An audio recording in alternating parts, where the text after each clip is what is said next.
नमस्कार दोस्तों, लोकसभा चुनाव है, उसके बाद में राजस्थान की जो राजनीति में है वो फेरबदल होते हुए नजर आ रहे हैं, यानी कुछ उथल पुथल होता हुआ नजर आ रहे हैं। इसके चलते राजस्थान के अंदर कुछ नेता ऐसे हैं जिनकी राजनीति है वो दांव पे लग चुकी है। दोस्तों आप मान सकते हैं उसमें भाजपा और कांग्रेस के यानी दोनों ही पार्टियों के नेता हो सकते हैं। तो सबसे पहले हम बात करें चूरू लोकसभा क्षेत्र से राजेंद्र राठौड़ की, जो कि 2023 के विधानसभा चुनाव में चूरू विधानसभा क्षेत्र से कांग्रेस के नरेंद्र बुढ़ानिया के सामने चुनाव हार चुके थे।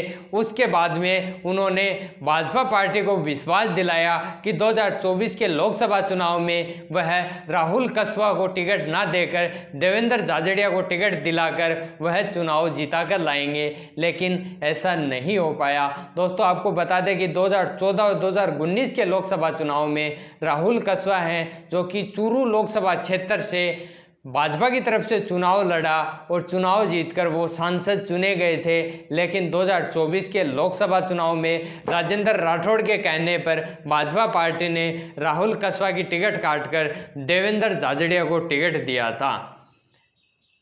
दोस्तों आप मान सकते हैं कि राजेंद्र राठौड़ के कहने पर इस वजह से भाजपा पार्टी ने देवेंद्र झाझड़िया को टिकट दिया था, क्योंकि राजेंद्र राठौड़ 7 बार के विधायक चुने जा चुके थे भाजपा पार्टी की तरफ से। इस वजह से वह भाजपा के एक कद्दावर नेता भी माने जा रहे थे। इस वजह से जैसे जैसे भाजपा पार्टी को वो संकेत दे रहे थे वैसे वैसे भाजपा पार्टी चूरू लोकसभा क्षेत्र में उनके कहने पर देवेंद्र झाझड़िया को टिकट दिया, लेकिन वहां से देवेंद्र झाझड़िया चुनाव हार गए। इसलिए आप मान सकते हैं कि राजेंद्र राठौड़ जो कि 2023 के विधानसभा चुनाव में खुद चूरू विधानसभा क्षेत्र से चुनाव हार गए, उसके बावजूद उन्होंने 2024 के लोकसभा चुनाव में भाजपा पार्टी उनके कहने पर देवेंद्र झाझड़िया को टिकट दिया, वह भी चुनाव हार गए। तो आप मान सकते हैं कि भाजपा पार्टी में इसके बाद जो राजेंद्र राठौड़ है उनकी अहमियत कम हो जाएगी।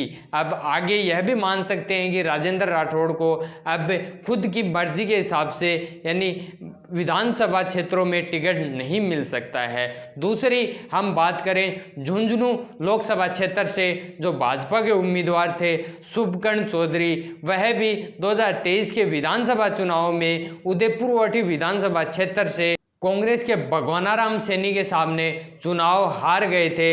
लेकिन वह भी इस बार 2024 के लोकसभा चुनाव में भाजपा पार्टी की तरफ से एक बार फिर से टिकट लेकर आए थे।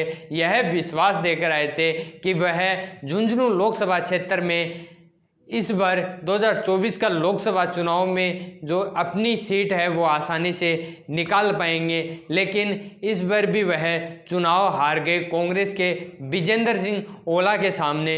तो आप मान सकते हैं कि झुंझुनू लोकसभा क्षेत्र या झुंझुनू की किसी भी विधानसभा क्षेत्र में अब आगे शुभकर्ण चौधरी को किसी भी विधानसभा क्षेत्र में टिकट दिया जाएगा।